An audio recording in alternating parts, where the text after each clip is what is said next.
lizards. They were coming straight through the air vent, and one scaled. Thank God I wasn't on a show because I'd never not get made fun of. But one came straight down this direction, and the other one jumped at Duke, and Duke wanted to like play with it. And this thing had no desire to be around Duke. So I opened the door, and they both went sprinting out. But I swear to God, this place is haunted today. Like, it's just absolutely haunted. Is that the noise? Is that what the noise is? By the way, we are live. The show has started. Cool.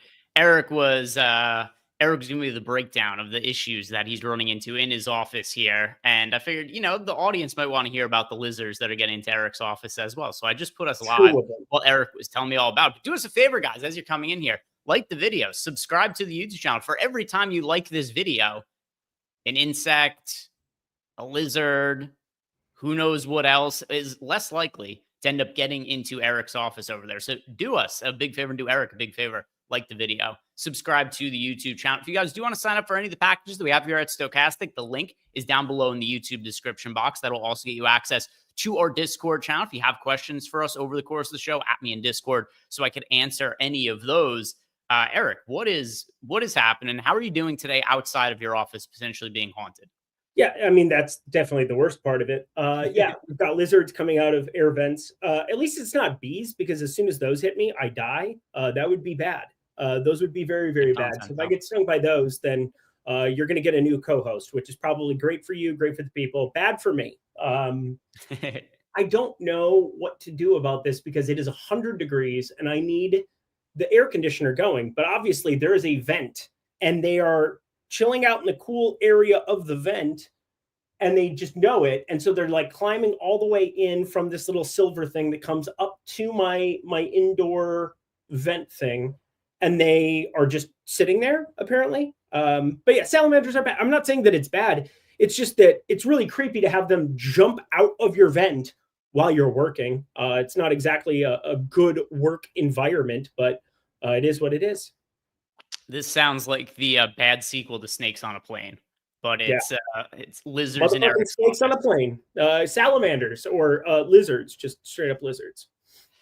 Well, let's talk about some baseball today as well. And we are coming off a slate yesterday where the Dodgers were good yesterday, but they are 0 for 2, being the optimal stack in Coors Field this week. So for different reasons, a couple of days ago, they were not the optimal stack because they sucked. Last night, they were not the optimal stack because the Yankees hit a gazillion home runs. Every single player on the Yankees, seemingly every player on the Yankees, had a massive fantasy game yesterday. 9 homers from the Yankees, 3 guys with double dongs yesterday. So that was the stack du jour for yesterday's slate. Now we go into today. Similar sort of situation, Eric, where we've got the Dodgers 21% owned over on DraftKings, and there is not another single team that is pulling double-digit ownership on FanDuel. We have 34% ownership going to the Dodgers over on FanDuel. So this is going to be a interesting slate from an ownership standpoint, and we're going to have the exact same discussion we had the last couple of days is what do we do about the Dodgers at their crazy high ownership, and how is that going to inform the pitchers we roster? One thing that is a little bit different about today as we start talking about the pitchers compared to the other recent slates, Eric, the most expensive pitcher on DK is Jacob Mizorowski at $9,300, which means the opportunity cost to rostering the Dodgers, it doesn't mean you're foregoing any super expensive pitchers on the high end.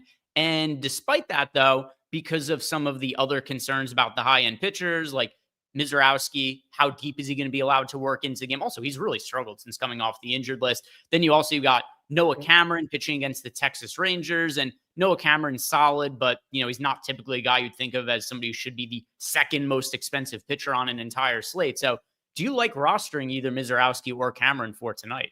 Yeah, so the weather in Wrigley is fantastic for pitching. Like 20-mile-an-hour wind in, that is really, really good. You made it sound like Jacob Mizorowski's been so terrible coming off of IL. He played 1 game. It's such a small sample size. And considering it's 1 game and he was abysmal, I mean, he just couldn't locate whatsoever. He had right around a 50% strike percentage, which is not good in Major League Baseball for what it's worth. But he got to 54 pitches, and that was in only 4 outs he recorded. I think if they're willing to let him go 54 pitches and just 4 outs recorded, that he probably has a higher pitch count upside than what we think. And this is coming off of yesterday where I sat here and I stressed about what to do with Brandon Woodruff.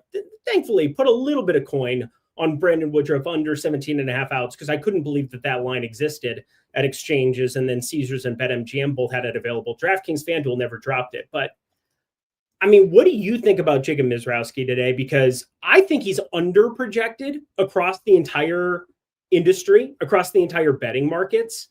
I haven't done anything about it, but like he's plus money on 5.5 strikeouts. And I'm going to be hard pressed not to play it, especially with Kyle Tucker, who has been abysmal, but like Kyle Tucker doesn't strike out a lot whatsoever. And you're replacing it with Owen Casey, who's going to be around a 30% strikeout guy, or 27% on Zips and Steamers. So like Owen Casey's still going to be a pretty strikeout heavy guy. And you get Bush, Happ, Suzuki, Pete Crow Armstrong, 1, 2, 3, 4. I think his ceiling is outrageous in this spot, Greg. It's just a question of like, we're doing a lot of guesswork about a team that's been cautious with Brandon Woodruff and Mizrowski in terms of their pitch counts, but let him go a lot of pitches in just 4 outs in Cincy. So like 85 pitches, you put him in for that. 5.5 strikeouts would be a slam dunk with this lineup. Even before he went on the injured list, he wasn't throwing a ton of pitches. So the 2 starts he had prior to going on the injured list, 80 pitches against the Cubs, and before that, 64 pitches against the Mariners. And that was also 3 2/3 scoreless innings, and they took him out at 64 pitches. So he only threw 54 pitches in his first start. We already know he's got an innings cap, and they're going to be pretty cautious with him. If somebody wanted to take a shot on him in GPP, I think that's reasonable. But my preference is to look elsewhere than go to Mizrowski. Like, obviously, the stuff is still ridiculous for him, but we're also at a point now where he has pitched a handful of innings and the results are fine, but it's not like he's been some sort of like guaranteed can't miss sort of pitcher either, especially from a DFS standpoint, where you have outings where he's thrown 54, 64 pitches. Dude, he mowed down the Dodgers. Do you remember the Dodger game? Did you watch the Dodger game? That's one individual start, and it doesn't say that there's no upside for it. Doesn't dismiss the potential issues with his pitch count. What I'm saying is that I think in 85 pitches, if you told me Jacob Mizrowski had 85 pitches on this slate, I would jam him. This is unbelievably good pitching weather. It's the most wind-influenced ballpark in baseball, bar none. Wind is blowing directly in at Wrigley. It is going to be amazing pitching weather. And then you add in that you don't have Kyle Tucker, who is a strikeout, or he's strikeout immune, and you're replacing that with Ian Happ, who sounds like he's being a little bit of a diva. It sounds like with the Owen Casey thing. It's something to pay attention to if you're a Cubs fan, but I'm very curious what that pitch count can be. And it's kind of funny because like this kind of made me chuckle. Tom Olson, Matt Olson's biggest fan. I'm guessing Mizrowski pitches between 30 and 85 pitches. That's hilarious because that's kind of how I see this. I see it like 65 to 85 pitches. And if you get to the higher end, there is a crazy upside with this particular Cubs lineup. You can't compare it to other Cubs lineups that we've had this year. It has amazing strikeouts within it. It still has Nico Horner, who's the guy that just never strikes out whatsoever on this entire team. But like everybody else is pretty gettable. And it's the best pitching weather of the slate, bar none. So like there's a part of me with Jacob Mizrowski. He has a 36% K rate. Like this is not a 0 K rate, 0 upside guy. So like I'm playing a handful of lineups tonight. I'm not going to play, even like my 20 max. I'm going to play a couple of lineups here. And I kind of want to play him in like 3 of 6 in like some of my 3 max stuff. Maybe put him in my single entry. Like, I think he's a much more intriguing option than you do for tonight.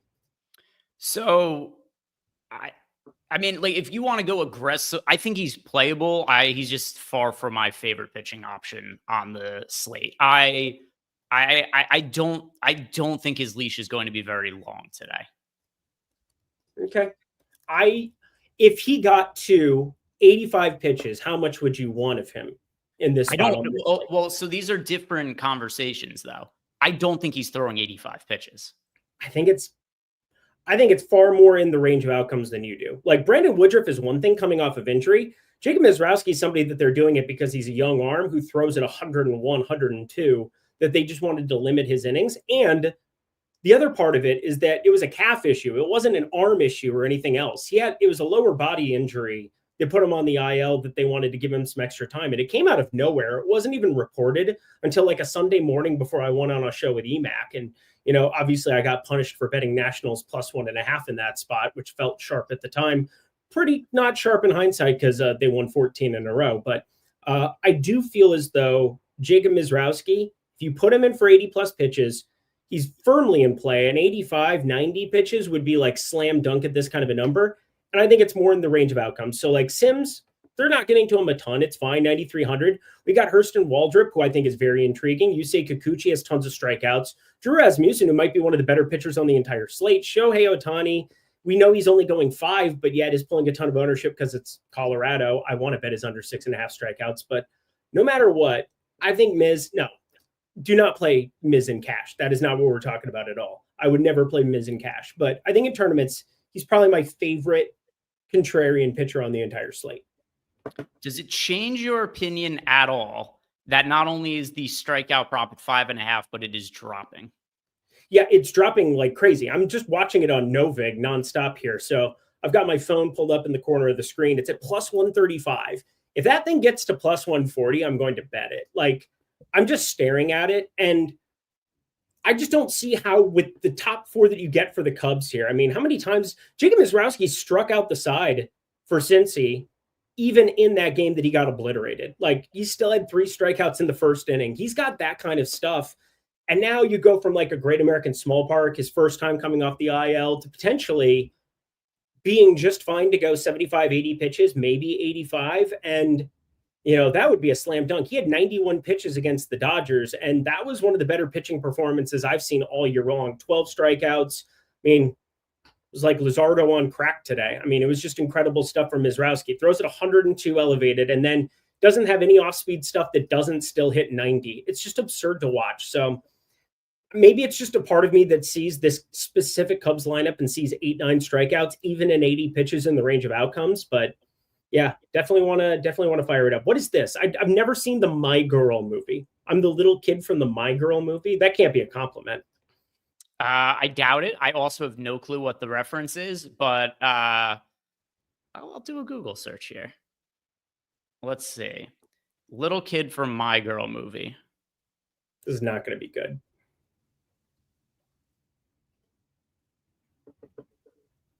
Oh, it's Macaulay Culkin. You don't look like Macaulay Culkin, right? Unless I'm missing something, it's just Macaulay Culkin. Look like Macaulay Culkin? No. That's no good as a comp. I'm like 8 inches taller than Macaulay Culkin. Like, I could eat Macaulay Culkin. Nobody. You don't look like Macaulay Culkin. You don't look like Macaulay Culkin. It's nothing to do with you being taller than him. It's just a little bitch. Although his wife is super hot. She's that cool Asian chick from what was it, the Disney show? Was it not Wizards? I don't know anything about his personal life. I just know who Macaulay Culkin is. She's a diehard Lakers fan, because when we went to the Lakers game, there were like 2 rows in front of us at the Lakers game, which story for a different day. Well, anyway, getting back to the pitchers here, I prefer Mizrowski to Cameron. I don't want to be crazy invested in Mizrowski. Like, I don't doubt there's upside, but I think the odds of reaching his upside for me is different than what you perceive his chance of reaching his upside is. And then also, it's not like he's a contrarian option today either. That's something else that if he was like a 1% owned pitcher, that would be different. But there's tiers to pitching today where you got Ohtani is 32% owned, JP Sears is 27% owned, and then you got a handful of pitchers that are all right around 15% owned. Kikuchi, Mizrowski, Waldrop, Bailey Ober, Rasmussen, Colin Ray, and JT Ginn. You have a massive amount of pitchers who are clumped together. So if he was contrarian, I would feel different about him. But yeah, I think, Sims have him showing up in 9% of lineups. I think that's like a reasonable amount to get when it comes to Mizrowski. Eric and I feel a little bit differently on him. Yep. That's totally reasonable. 8K pitchers, here's what we have to look at in the 8K range. We've got Hurston Waldrop is $8,700. Yusei Kikuchi is $8,500. Rasmussen is $8,100. And all of these pitchers are right around 15% owned Do you have a preference amongst these three pitchers in the 8K range? Yeah, for sure. Going to be Kikuchi 1, Waldrop 2. And then, it's just, I love Drew Rasmussen. I think he's an awesome pitcher. I don't know. I mean, he goes from being somebody that like, oh, this is going to be an unfadable pitcher when he gets up to 9,500 pitches. Well, that's never happened all year. 73, 79, 76. I always bring up the Minnesota one where the game plan for them was going into the All-Star break. They said that they were going to really limit his outings. There were a lot of sharp people who ended up on his under 15 and a half outs. I didn't really see it. And boy, they got paid. He ends up going 2 innings against the Twins, 2 innings. They didn't even have an outs prop available against Boston, and rightfully so. But boy, oh boy, do I look at Drew Rasmussen as like a really good pitcher. And yet he is a distant third in this range. Yeah, so for me, it is going to be Kikuchi as my priority amongst these guys. I have, I feel like, an interesting relationship with Kikuchi as a DFS option because there are a lot of slates where I like him a lot, and there are a lot of slates where I really love stacking against him. In this spot here where pitching isn't necessarily loaded on the slate, I like the upside that he brings at a modest ownership price point here. You've got Kikuchi once again right around that 15% ownership mark. And then you've got him with a 3.52 ERA this year, 4.5 expected ERA, but then the strikeout rate at 24% for Kikuchi. At his price point, $8,500, decent enough matchup against the Reds. He's my favorite guy to be gravitating towards in this 8K range. Some questions that we have in Discord. First, Hey, I'm Drew wants to know what we're liking for DK cash games. Also says that in Denver's old house used to be haunted. He swear you would hear 3 knocks at the most random times, and it was only the one in the house that heard it. Okay, so we empathize with you, Eric. And then lastly wants to thank us for everything that we do. So for offense, this is really easy. Just jamming as many Dodgers hitters as you could possibly find. For pitchers, for cash games, I think you're going Shohei Ohtani because he is egregiously priced at $7,500. And then as the secondary option, I say you just go to JP Sears because of what the ownership is on him. And that's going to enable you to play whoever you want from the Dodgers. Yep, 100% agree. 7,500 is a joke tag against Colorado. We know he can go 5 innings now. He only went 4 1/3, but like the whole thing was last time out, ended up having like a panic attack, ended up blocking Shohei Ohtani, ended up jamming very last second his strikeout props because, well, 5.5 was too damn low in that spot. And now you're getting 6.5 as the number in some spots, 5.5 at a bunch of other books. And so like, it's impossible now that he can pick up a win, not to have a ton of interest. It's just funny on DraftKings to see the number 1 next to his name because he's leading off. And it's just like, we still haven't figured this out. I will bring it up again. We cannot figure out how to play. ChatGPT can do everything for you. We can't get DraftKings IP to figure out hitter and pitching Shohei Ohtani. That's just not a thing we can do. Great. Awesome. Play him at pitcher today. Yeah, so Shohei Ohtani, to me, is pretty clearly the best overall pitching option on the slate. He draws a matchup against the Colorado Rockies. Even though the game is in Coors, Ohtani throws so hard and has such good swing and miss stuff. I don't even know how much the park factor is problematic for him considering the matchup against Colorado. So obviously you'd prefer if he was pitching at home, but he's $7,500. This is way too much of an overcompensation for him pitching in Coors Field and having a limited pitch count. I'm just kind of going off the top of my head. Has there been another main slate where Ohtani's even been eligible to roster as a pitcher? Yeah, last slate, but you had to late swap and go crazy with it. He was completely unplayable because Dave Roberts had said 4 innings. That was literally a quote that I watched him speak out of his mouth. And then the day of the Angels game showed up and they said like 2 hours, or it was after our show, but it was like maybe an hour and a half after or before the game started. They said that he could get up to 5 innings of work. So it was out of the middle of nowhere. He went from being unplayable. And we were actually talking about the lefty that was coming in for him. Do you remember? I know what it was. This is the day my power went out last week. That's exactly what it was. There you go. But yeah, right. Somebody had asked us about Shohei Ohtani. I was like, no, he can only go 4 innings. He can't get a win. He's not. If he's not win eligible, you can't play Shohei Ohtani even at 7,500. Even if he gets you 6 strikeouts on that slate, There were just other strikeout arms that were there. Today, you totally can. First off, we have pitch count concerns on Drew Rasmussen above him, on Jacob Mizrowski above him. We have pitch count concerns other places. We also have getting their faces smashed in concerns for guys like, Noah Cameron, who's pitched way above his head, been awesome. But Hurston Waldrop, we don't know exactly how good he is. And the White Sox, well, since the All-Star break, they have certainly upped their game. Luis Robert confirmed, likes being a White Sox apparently. And Yusei Kikuchi, any day, righties can show up and knock up Yusei Kikuchi. So like Shohei Ohtani at 7,500 is in the best spot in terms of matchup, obviously not ballpark, and he's win eligible going forward. Even though that's the hard cap, the upside is still outrageous at 7,500 for him. Let's go ahead and look at some of the other pitchers in the 7K range. So the obvious option here, it is going to be Shohei. But if you wanted to pivot off of Ohtani, Eric, who is it in the 7K range you would potentially want to roster in place of him, if anybody? Don't make me talk about Bailey Ober. Don't. You don't have to. You could pick somebody else, or you could pick nobody. Nobody.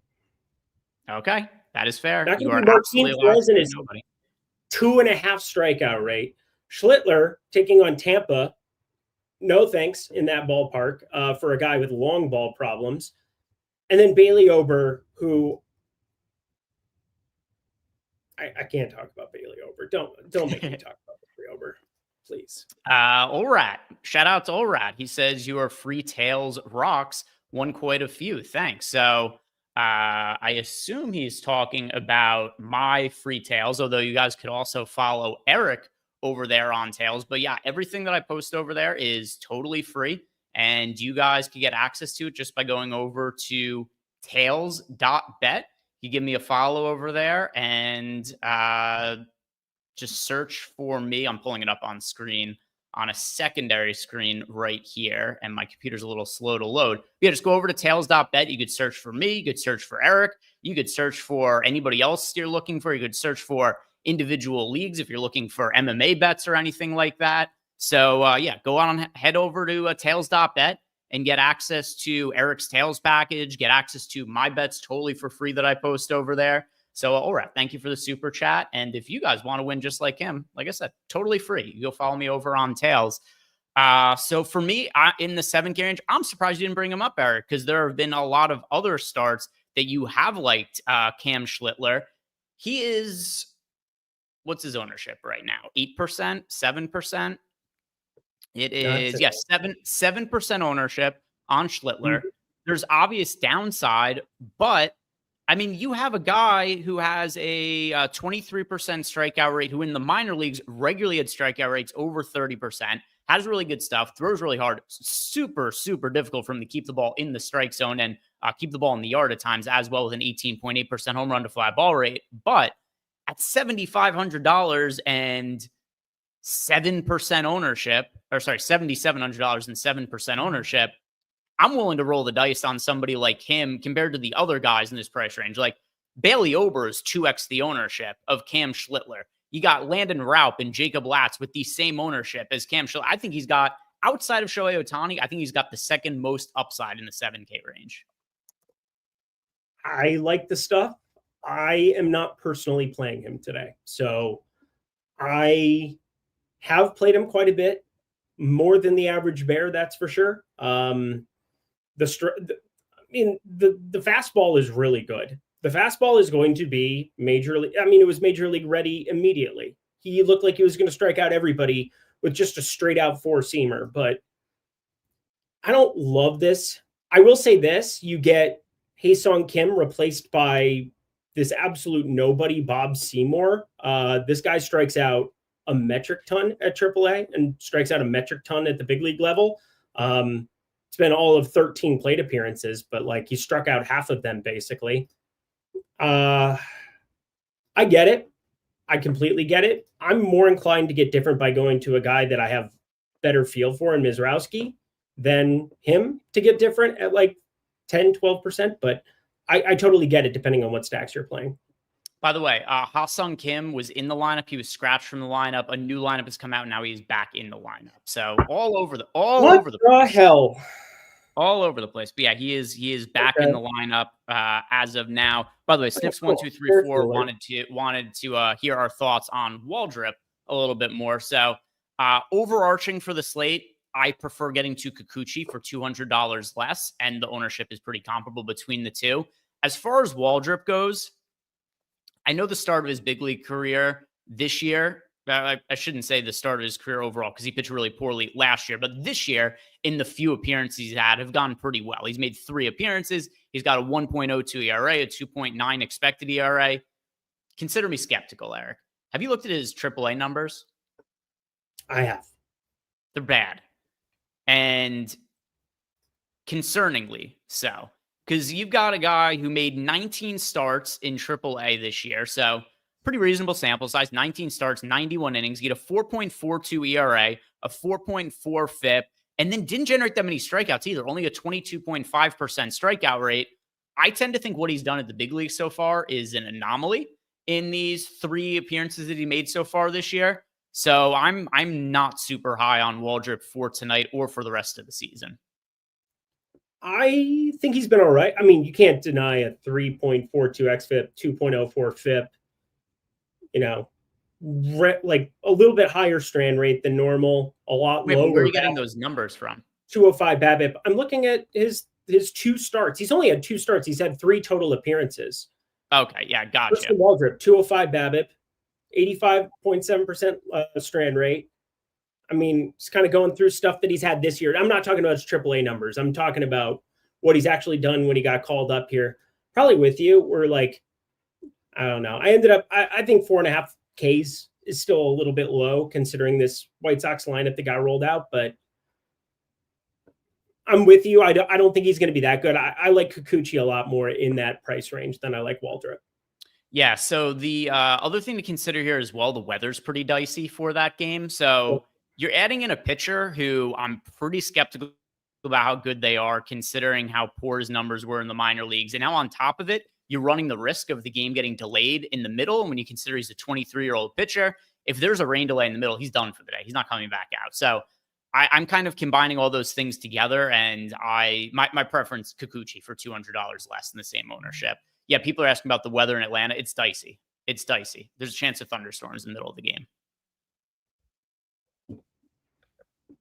No notes. Nothing else. Are you doing anything with the weather for that game in terms of changing your lineups around? We got a Thuggin in chat wants to know, is the game safe? No, the game is not safe. The game's not safe. I have Atlanta players in my lineup. I have Colson Montgomery in that lineup with 5 Atlanta pieces. That is one of my 6 that I'm rolling out today. I doubt I play anything else from this game period. Yeah, so I prefer the one thing I'll say about Waldrop is I do prefer him to Rasmussen today, but like my pecking order of pitchers here, it's Kikuchi, then Waldrop, then Rasmussen, but it's a strong preference towards Kikuchi over the other 2. I think Rasmussen's really good. I hate the matchup against the Yankees. I hate the ballpark that he's pitching in. And then for Waldrop, I'm just kind of skeptical of him overall as a pitcher. And then I have the weather concern. So Kikuchi, my guy I want to be going to in that price range. Let's get to the punt options. Nick Martinez, Colin Ray, JP Sears, JT Ginn, Tanner Gordon. We got JT Ginn 14% owned. JP Sears is 27% owned. Colin Ray is 14% owned. Same situation as yesterday. People want to pay up for the Dodgers in Coors Field. What do you have to do to make that happen? You have to punt a little bit of pitcher. One thing that makes it easier today is you get Shohei Ohtani as an option at $7,500. But do you have a second favorite cheap pitcher to be going to? Not really. Colin Ray, probably, purely because how good the pitching weather is in Chicago. I really do not want to click on JP Sears. I really, really, really, really, really don't want to click on JP Sears. He is so bad. He is so bad, Greg. The only thing he has going for him is he's taking on San Francisco, which is obviously a plus. But like JP Sears, San Diego gave up on him immediately. And now they have to bring him back up, which is kind of funny. Made way for him. And now, he's all right to get to. The main thing here is that the Sims are doing one thing for you. They are finding a way for you to get to Dodgers. Colin Ray, JP Sears, and JT Ginn are your path to doing it. I'm below on the Dodgers. So once again, I'm looking at this as just flipping the build, getting to Mizrowski, getting to Kikuchi, getting to Ohtani. Those are my three mainstays for DFS today. And I'm not getting to the Ober, Ray, Sears, Ginn in any capacity, really. I have one lineup of 6 with JP Sears, but what are you doing with them? Because, yeah, JP Sears is like chalk du jour, and I want to play San Francisco badly. So he's going to be super popular today, especially in some of the smaller field stuff. I think he's an all right option, but I also think it's worth smoothing out some of the exposures, because I don't think JP Sears looks way better than like JT Ginn or Colin Ray. So even though Sears shows up more in the sim, still, I mean, you look at the projections, he's projected for 1.5 more fantasy points than Ray, 1.5 more than JT Ginn. You can make a case for Nick Martinez as well, considering the matchup he has against the Angels. We got a question from Einsteinium in Discord. Wants to know, what do we make of Nick Martinez? He's 8% owned pitching against the Angels. I mean, I think that relative to the other pitchers that we're talking about in this price range, like, is Nick Martinez a third the quality of pitcher that JP Sears is? I don't think so. I don't think so at all. So with that being the case, I think that Nick Martinez is also somebody for low ownership that you could consider punting with. How often do you get a pitcher who's a $6,900 righty that's contrarian going up against the Angels? That rarely happens. And you look at the numbers for Martinez overall on the year, he does have a 4.73 ERA. A lot of that is because Cincinnati is such a hitter-friendly ballpark, but underlying numbers aren't that bad for him. 4.15 ERA, 4.28 FIP. He's not a high strikeout pitcher. He's never been over the course of his career. I do like Nick Martinez as a contrarian pivot. So I do like smoothing out the exposures a little bit here and getting to maybe a little bit more of Nick Martinez, spreading some out to JT Ginn and Colin Ray, and then, a little bit more of a spray of these low-end guys. And also, I feel better about rostering the Dodgers today than I do on the last couple of slates, just because there are more cheap pitchers that I feel comfortable with. And I think you'd still be contrarian by rostering like a Nick Martinez and going to the Dodgers.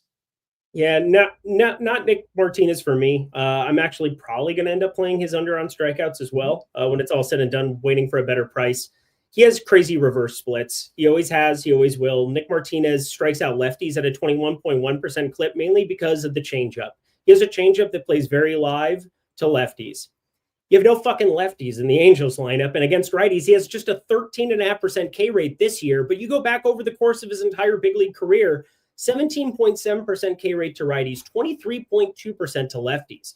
It's all by way of a changeup. It's all because he can get those swing and misses with lefties, but a sinker is getting no swing and miss against righties. 5.9% swinging strike rate. I mean, this is just egregious stuff that we're getting for a righty against righties to have these kind of clips. But it just speaks to, like, sometimes your pitch mix with the movement of it works really well against one-handedness, doesn't work well against another. And this is just one of those anomalies that we got. Yeah. So looking at the pitchers on the cheap end, are you more inclined to play the chalk on JP Sears? Then also, by the way, shout out to Chris Williams, who left a 28-month super chat here, says he's been a member for more than 28 months. But thanks for the, yeah, I have noticed that. It does seem like YouTube kind of like makes up the amount of time that some people like Chris Williams has been here since before the internet. What are we doing, YouTube? Yeah, I was gonna say, he and EMAC were the original Adam and Eve, but like it got different somewhere along the way. It was great. EMAC was the snake. Hello, gamers. Yeah. Want an apple? Yeah, that's great. No, I'm not playing a single lineup of JP Sears. 3 of my 6 are San Francisco stacks.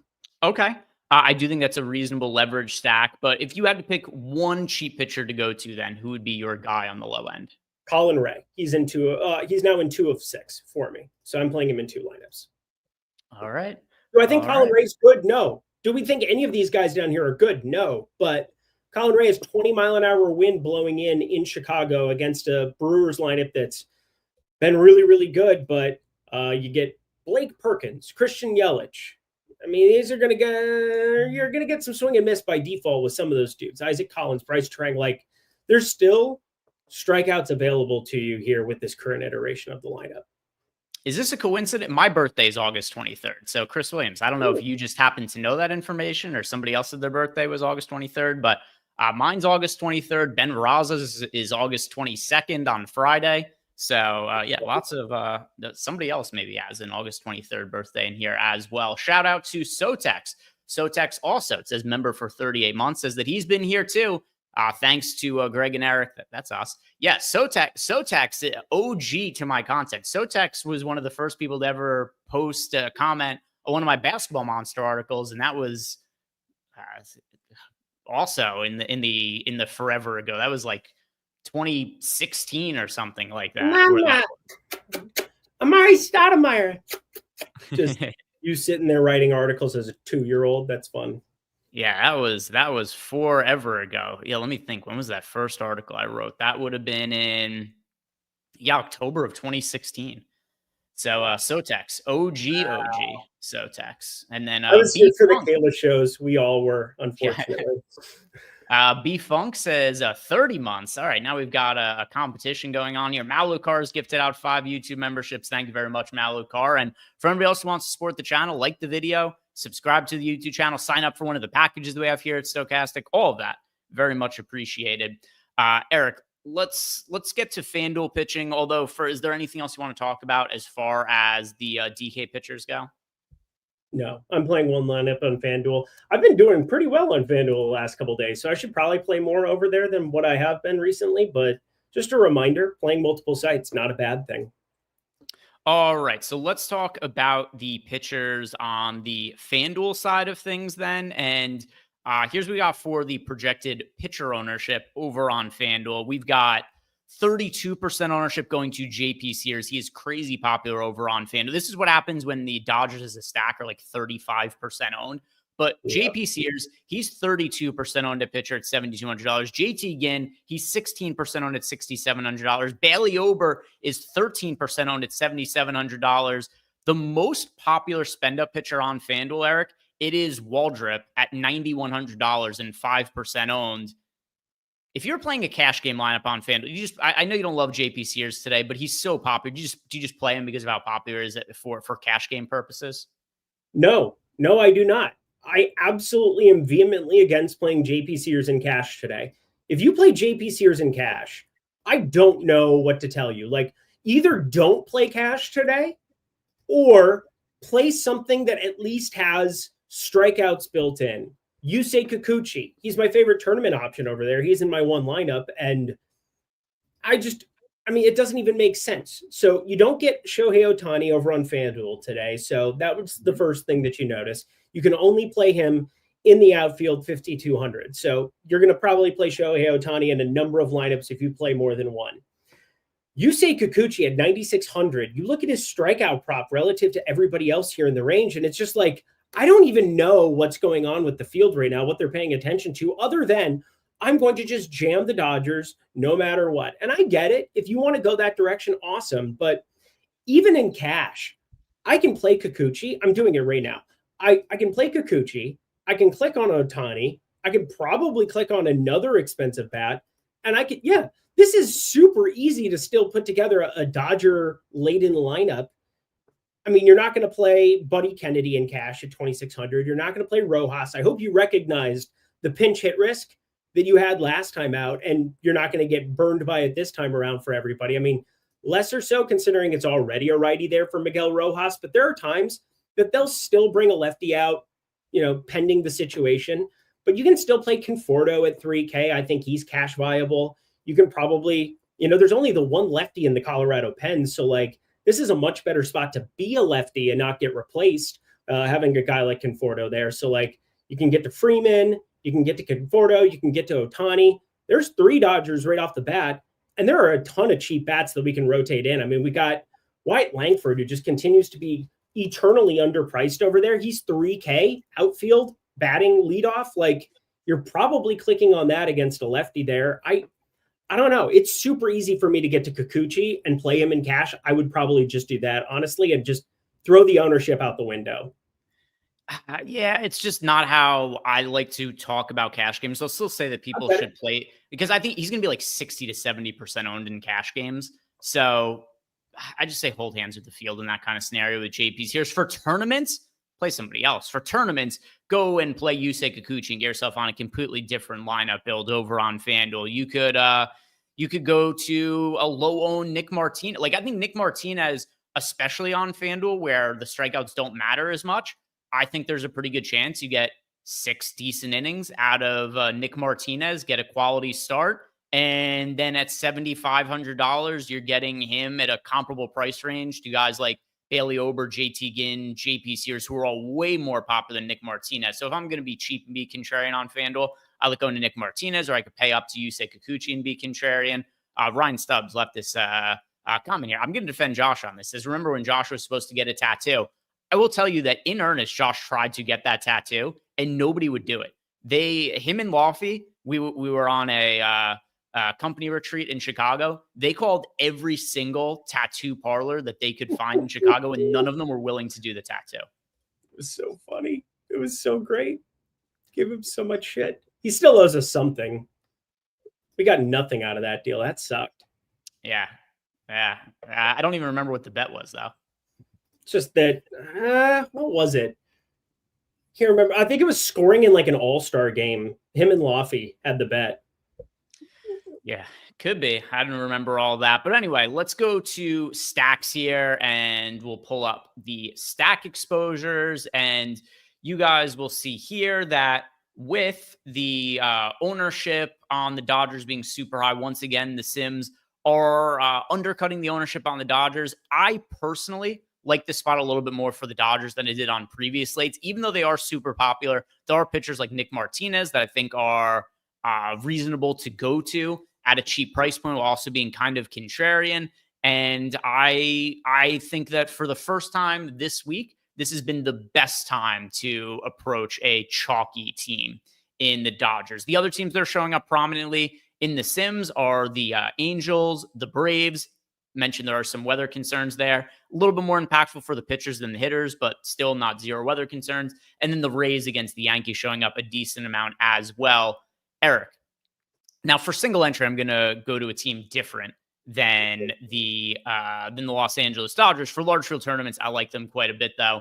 For small field stuff, do you have a team that you like gravitating towards? I love playing the Athletics. I really do. Bailey Ober is, he's been a print fest to stack against for 2 years now. Every time Bailey Ober's on the mound, I'm a hopeless Twins fan, just watching balls leave the yard. 225 expected ISO against righties this season, 210 expected ISO against lefties. The strikeouts are down this year, 15.6% against lefties. So like Kurtz and Soderstrom have a blast, but only 21.1% K rate this year against righties. You go back to last season, that was 27.2% against righties. I mean, it's just a markedly different pitcher. And if he can't get swing and miss, he's a fly ball, an extreme fly ball pitcher who gives up barrels. Like, yes, I like the Athletics a lot in a contrarian spot. Yeah, you've got a guy in Bailey Ober who is a rare combination of being a fly ball pitcher who also has an above league average home run to fly ball rate, 13.2% home run to fly ball rate, only a 28.9% ground ball rate. And Bailey Ober has regressed crazy significantly this year. This is the worst year of his career by a mile. 5.15 ERA, 4.44 expected ERA, 5.16 FIP. He's basically been a replacement level pitcher. Everything that Eric has said negative about Bailey Ober, maybe to an exaggerated point the last couple of years, has actually come true this year because he's truly been dog shit. One of the worst regular starting pitchers in the American League. He has also completely lost his ability to generate strikeouts. Last year, he had 27% strikeout rate. In 2023, at a 25.5% strikeout rate, 18.3% this year. So it has been an awful, awful year for Bailey Ober, and against a team that is capable of putting balls in the seats with home run upside, I think that the A's are a pretty good team to target today against Bailey Ober. So, Eric, looks like you and Aiden are on the same side there. For me personally, I like going back to, well, I said going back to them at first as if I recommended them in any kind of way yesterday, which I didn't. But the Yankees don't love the starting pitching in Rasmussen at all, who's on the mound. So like that part of the matchup is not going to be easy for the Yankees. Rasmussen has been lights out for the year, 2.6 ERA, 3.44 expected ERA. But with that said, this Rays team had to burn a ton of bullpen pitchers yesterday. On top of it as well, Rasmussen is not a guy who works all that deep into games. There are pitch count concerns with him. They're not quite the same as what they were a little bit earlier on in the year. And it might be easy to look at, oh, well, he went 6 innings against the A's and against the Mariners. He only did that because he was uber efficient with his pitch count. There are still concerns about how many pitches he's going to be allowed to throw in any games for the rest of the year. So if we look at his pitch counts, so he made it through 6 innings against the A's last time out. He only threw 76 pitches, though. Like, I think that's kind of where he's capped, is somewhere in the mid 70s in terms of pitches. He has not thrown more than 81 pitches in a start since June 19th. So I think that there's that kind of a cap on Rasmussen. And let's say the Yankees are able to work him a little bit in the early part of the game, even just draw some walks to get guys on base. Then you get a scenario where Rasmussen might only be working 4 innings today or something like that. And then you've got this Yankees team in this crazy hitter-friendly environment with a super, super powerful offense at fairly low ownership. I'm interested in the Yankees. Obviously, I don't think any team is ever going to replicate what they were able to do last night as a stack. But the Yankees are 4% owned against Rasmussen, and there are cheap enough pitchers to where it's not crazy difficult to pay up for any offense today. Totally get it. You're a chalk donkey. You're a point chaser. Just want to let you know that. 4% owned. How could they be? Congratulations. Nope. You're absolutely. I'm a chalk donkey, and you picked a team that's higher owned than the one I picked. No, it's all right. I hate you, and may God have mercy on your soul. Well, as long as we say it that way. But yeah, I think this is a pretty good spot to go to the Yankees here against Rasmussen. They don't show up a ton in the Sims, but they do show up a little bit. There are also some spots that I think it makes sense to play both sides of. So, like, I think there's some upside in Cam Schlittler, but I also recognize that there is a lot of upside against him at the same time. So I think playing both sides of him makes a little bit of sense. As far as the Angels go, they are very cheap. So I do think that you can make a case for getting some exposure to them against Nick Martinez, while also playing a little bit of Nick Martinez in other lineups. And then the Braves, I do feel better about the Braves bats than getting to Waldrop as a pitching option, just because if there is an in-game delay, then, Waldrop is probably done for the day. But if the game resumes, obviously it wouldn't impact the Braves bats as much. So if you're looking for a cheaper stack to be rostering, we do have the Braves with one of the higher overall top value stacks on the entire slate. Are there any other offenses that are high priorities for you today? Yeah, I like Tampa Bay a lot. I like 2 and 3 mans of Tampa Bay a lot. Brandon Lau feels impossible for him not to hit a home run every single time he's up against a righty who gives up fly balls, and Cam Schlittler is giving up fly balls. I probably should bet Brandon Lau in the next 10 minutes, but that's neither here nor there. What time does that game start? I've got some time, half an hour from now. Yeah. All right. That's good to know. 7:35 Eastern time. So you got 32 minutes. So I was obsessed with getting to Nolan Shanuel, and he's not in the lineup today. It's Avada Kedavra. It's a fun Harry Potter bit to throw out there for people. But anyway, he's batting 8th. He's not really a consideration, even though he does give you some salary savings. Yeah, it makes sense to get to these guys. Renifo, probably a really good salary saver now, batting 2nd out of the middle of nowhere with no Shanuel in the lineup. That's something that's happened a couple of times this year where he's gone to lead up or 2-hole when you had either Neto or Shanuel taking a seat. Atlanta's fine. I'm not in love with that one. Like, how many times have I tried to stack against this idiot in my lifetime, Martin Perez, whether it was with my Twins, Texas, Pittsburgh? I mean, he's been everywhere. He's basically like that Johnny Cash song, I've been everywhere. He literally has been in baseball, but Martin Perez is still awful. He's just he avoids the massive blowups in a way that's so unbelievably tilting. So I like the Angels. I like Tampa Bay. Those two I'm definitely getting to. Not in love with my Minnesota Twins today. Not really my favorite stack to be getting to. And I know the Sims kind of like them earlier in the day. It's come down a little bit. Why is Michael Harris still under 4K? Because he was awful to start the season off. Looks much, much better. No question about that. But he's left on left, and he's going to be popular today. He is going to be popular today. Yeah, he will be popular. Play him in cash games for sure. So Michael Harris, he's been playing the best baseball since the early part of his rookie season. It's been a minute since Michael Harris has been this good.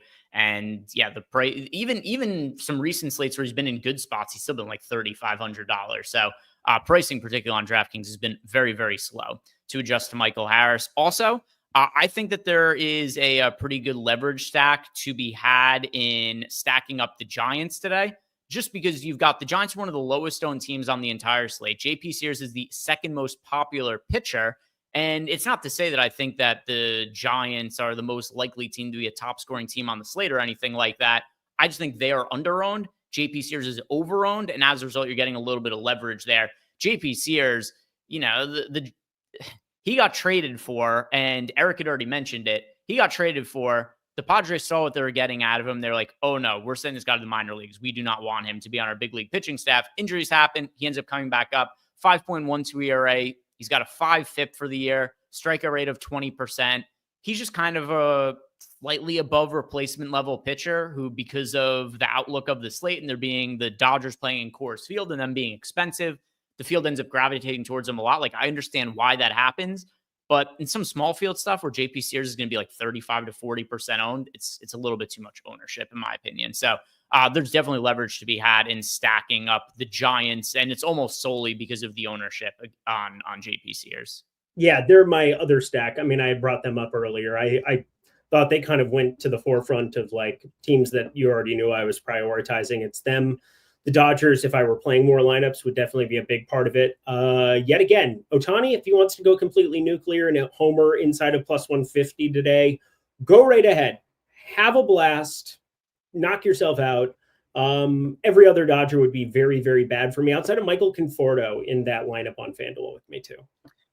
So we'll build out a lineup for DraftKings. We'll build up a lineup for FanDuel. And let's actually start with a FanDuel lineup because I want to make a stack against JP Sears. And I actually think even more so on FanDuel, the Giants look even better than they do on DraftKings just because JP Sears is 33% owned on the FanDuel side of things. That'll happen when Ohtani isn't pitcher eligible. So let's build a Giant stack on FanDuel, and then we'll build a different team stack over on DK. Eric, who are your favorite Giants to be rostering today? Yeah, Heliot Ramos right off the bat, batting first, lead off, outfield, go to him. I'll throw in Devers, even though he is left on left. That's not really massively problematic for me in this spot. So I'll go Devers. I'll throw Willy Adames in here as well. Rounded out final hitter that we want in this Giant stack on FanDuel. Casey Schmidt. Love this guy. Batting fifth today. I think he has a lot of pop coming. It hasn't come to fruition yet this year. Wait for next year. Casey Schmidt is going to be a guy that we talk about a lot, batting like leadoff or third for the San Francisco Giants for a lot of years to come. I want to buy stock in this kid going forward. I just don't have a fantasy team to do that with anymore, so that's a bummer. But JP Sears, 225 expected ISO. I mean, just Casey Schmidt, 157 expected ISO against lefties. He's going to be really good.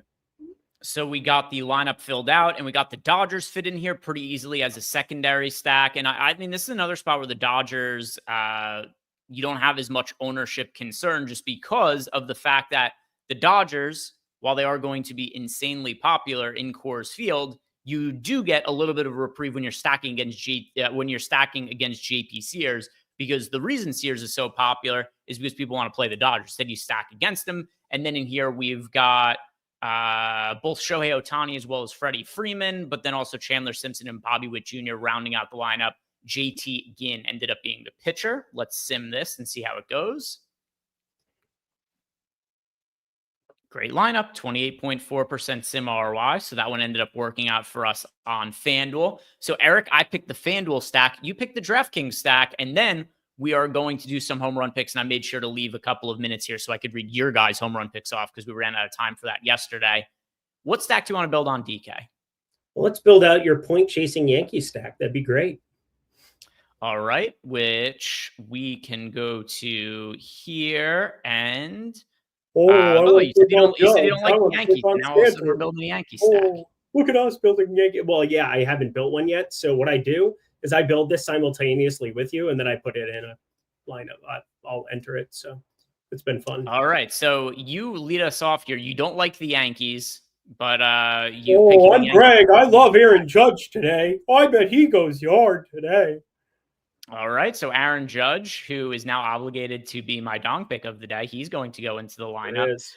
Let's see. Who else do we want to throw in this lineup here? Ben Rice, because he is catcher eligible. That's always favorable for the DraftKings side of things. We'll also throw Cody Bellinger in here because he's only $4,900. Who are a couple of other Yankees that we're going to throw in here, Eric?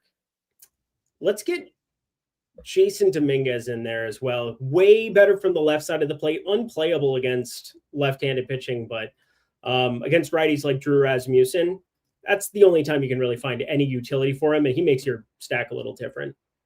Yeah, one thing about the Yankees is like almost the entire lineup is outfield eligible today. So throwing Jazz Chisholm in here to round out the lineup. Let's complete it with the optimizer and see what ends up showing up now. All right, so Shohei Ohtani and JP Sears as the pitchers. Then we end up getting Freddie Freeman, Luis Rengifo, and Brooks Lee to round out the lineup. Yep. Let's run the sim here, see if it ends up looking okay. Rengifo is just so popular today. Hey, look at that. Came out looking good.